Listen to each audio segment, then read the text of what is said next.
లౌకిక విలువలు అని మనం అన్నప్పుడు ఇంతకుముందు మన మొదటి సెషన్లో సిద్ధారెడ్డి గారు కానీ యాకూబ్ గారు కానీ ఎటువంటి లౌకిక విలువలకు మన ప్రజల్లో అవి కొనసాగుతూ వస్తున్నాయి. అయితే నిజానికి లౌకిక ఒక విధానం అనేది భారత రాజ్యానికి ఉన్నదా అనే అనుమానం కూడా మనకు వస్తుంది. ఎందుకంటే రాజ్యాంగంలో మన లౌకిక విలువలను స్వేచ్ఛ, సమానత్వం, సౌభ్రాతృత్వం లాంటి విలువలను మనము పొందుపరుచుకున్నాం. అయితే వాటిని ఎలా చూసింది రాజ్యం? ఎందుకంటే వాళ్ళే అన్నట్టుగా సెక్యులరిజం అనేది ఇది స్వదేశమైంది కాదు, విదేశీయమైందని వాళ్ళు అంటున్నారంటే నిజానికి ఈ సెక్యులరిస్ట్ వాల్యూస్ ప్రజల జీవితంలో భాగంగా వస్తున్నాయి. ఆ ప్రజల జీవితంలో భాగంగా, ఒక్క భారతదేశ ప్రజల జీవితంలో భాగంగా కాదు, మొత్తం ప్రపంచ దేశాల ప్రజల జీవితంలో భాగంగా ఈ సెక్యులరిస్ట్ వాల్యూస్ అనేటివి ప్రతిష్ఠించబడ్డాయి అనేక పోరాటాల ఫలితంగా.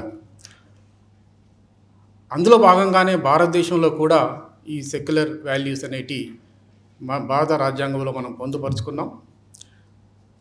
కానీ ఇతర దేశాల వలె, యూరప్లో ఇతర దేశాల వలె ఇక్కడ రాజ్యం సెక్యులరిజాన్ని ఎలా చూసింది అంటే, ఇక్కడ మనం సెక్యులరిజం అనగానే అన్ని మతాలను సమానంగా చూస్తుంది రాజ్యం అని రాసుకున్నాం మనం. అక్కడే పెద్ద సమస్య. నిజంగా ఇది పెద్ద చాలా ప్రాబ్లమాటిక్ విషయం ఇది. అంటే సెక్యులరిజం అంటే అన్ని మతాలను సమానంగా చూడడం కాదు. ఒక రాజ్య విధానానికి ఎటువంటి మత ప్రమేయం ఉండకూడదు. అది నిజమైన సెక్యులరిజం. కానీ మనం ఏం చెప్తూ వస్తున్నాము? సెక్యులరిజం అంటే అన్ని మతాలను సమానంగా చూస్తుంది, అన్ని మతాల పట్ల సహనం ఉంటుంది అని మనం చెప్పుకున్నాం. కానీ ఎన్నడూ భారత రాజ్యం అలాంటి లౌకికవాద విధానాలను అనుసరించలేదు. భారత రాజ్యమే కాదు, అంతకుముందు వలస పాలనా కాలంలో కూడా జేమ్స్ మిల్ లాంటి చరిత్రకారులు కానీ ఇతర చరిత్రకారులు కానీ, అసలు జేమ్స్ మిల్ అయితే హిందూ యుగము, ముస్లిం యుగము, బ్రిటిష్ యుగము అని 3 యుగాలుగా చరిత్రను విభజించాడు. తర్వాత చరిత్రకారులు అయితే భారతదేశంలో ప్రజల్ని 2 మత సమూహాలుగా వాళ్ళు వర్ణించారు. అంటే ఈ ద్వంద్వాలలో ప్రజల్ని విభజించి చూడడం అనే ఒక చారిత్రక పద్ధతి అనేది ఇక్కడ భారతదేశంలో వలస పాలన కాలంలోనే కాదు, వలస పాలన తర్వాత కూడా నేటికి కూడా అది కొనసాగుతుంది. అందులో భాగంగానే అంటే ఒక రకంగా చెప్పాలంటే స్వాతంత్ర్యం తర్వాత భారత రాజ్యం అనుసరిస్తున్న లౌకికవాద విధానాల ఫలితంగానే ఈరోజు ఈ మెజారిటీ మతతత్వం అనేది ప్రబలింది అని చెప్పక తప్పదు. అంటే అన్ని మతాలను సమానంగా చూస్తుంది రాజ్యం అని మనం రాసుకున్న ఆదర్శము నిజానికి ఒక మెజారిటీ మతవాదంగా అది పరిణమించింది. ప్రజల్ని మత సమూహాలుగా, 2 మత సమూహాలుగా అది ద్వంద్వ సమూహాలుగా చూసింది.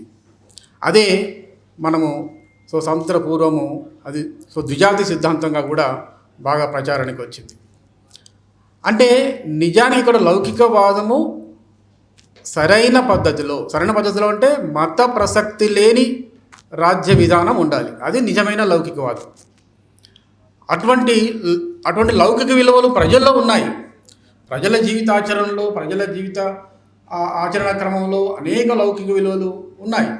ఆ లౌకిక విలువలను కూడా, అటువంటి వాటి పునాదుల్ని కూడా ఇప్పుడు దెబ్బతీస్తున్న విధంగా ఈ భారత రాజ్య విధానాలు ఇటీవల ఈ 10 సంవత్సరాల కాలంలో చాలా పెరిగి లాంఛనప్రాయంగా ఉండే, రాజ్యాంగంలో లాంఛనప్రాయంగా ఉన్న లౌకికత్వం కూడా తీసివేయాలి అని అంటున్నారు. రాజ్యాంగమే వద్దు అనేంతగా కూడా వాళ్ళు వస్తున్నారు.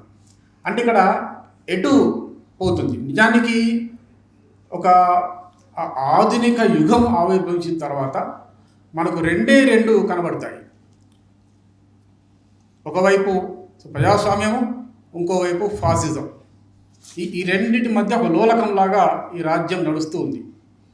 అంటే ఫాసిజం అంటే సమానత్వం లేకుండా ఉండడం, ప్రజాస్వామ్యం లేకుండా ఉండడం, ఎటువంటి మానవ సంబంధాలలో సమానత్వం లేకుండా ఉండడం.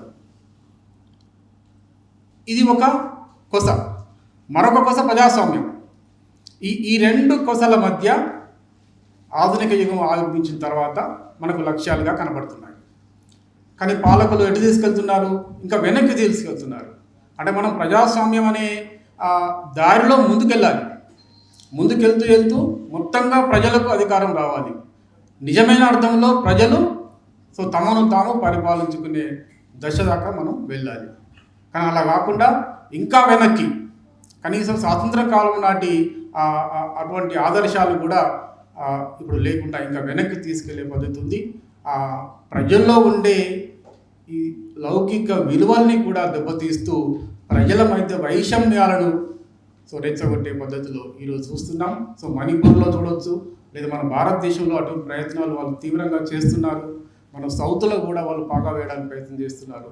అంటే ఇదంతా ఒక రకంగా చెప్పాలి అంటే మొత్తంగా మత తత్వం, ఇప్పుడు మతం అనేది ఒక విశ్వాసంగా ఉండాలి. దానికి అభ్యంతరం ఎవరికీ లేదు.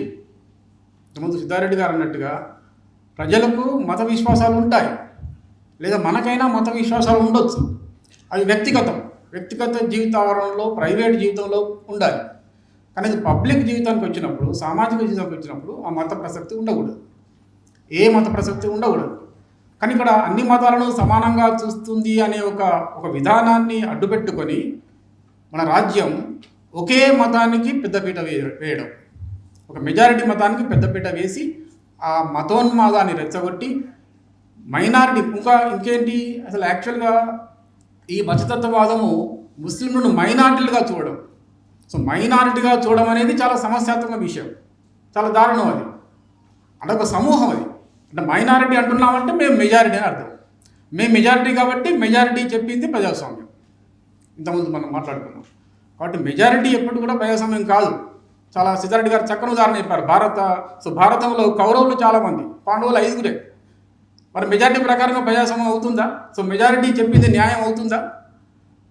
కాదు. కాబట్టి ప్రజాస్వామ్యానికి ప్రమాణం మెజారిటీ కాదు, లేదా మైనారిటీ కాదు. ఒక న్యాయం, స్వేచ్ఛ, సమానత్వం అనే ఆదర్శం అనే ఆధునిక విలువలు ఆధునిక యుగారంభం నుంచి మనకు ఒక విలువలుగా ఉన్నాయి. అవి ప్రజా పోరాటాల వల్ల ప్రపంచ దేశాలలో, మన దేశంలో కూడా అవి ప్రతిష్ఠించబడ్డాయి.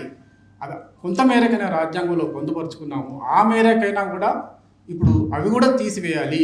ఆ సెక్యులరిజం ఉండకూడదు, సోషలిజం ఉండకూడదు, రాజ్యాంగమే మనం ఉండకూడదు, మార్చాలి అనేంతగా వెనక్కి తీసుకెళ్లే ప్రయత్నాలు ఈ రాజ్యం చేస్తుంది. రాజ్యం చేయడమే కాదు, రాజ్య విధానంలో ఉంటే కాదు, మొత్తం సామాజిక సాంస్కృతిక జీవితంలో కూడా ఇలాంటి ఈ విభజనను తీసుకొస్తుంది.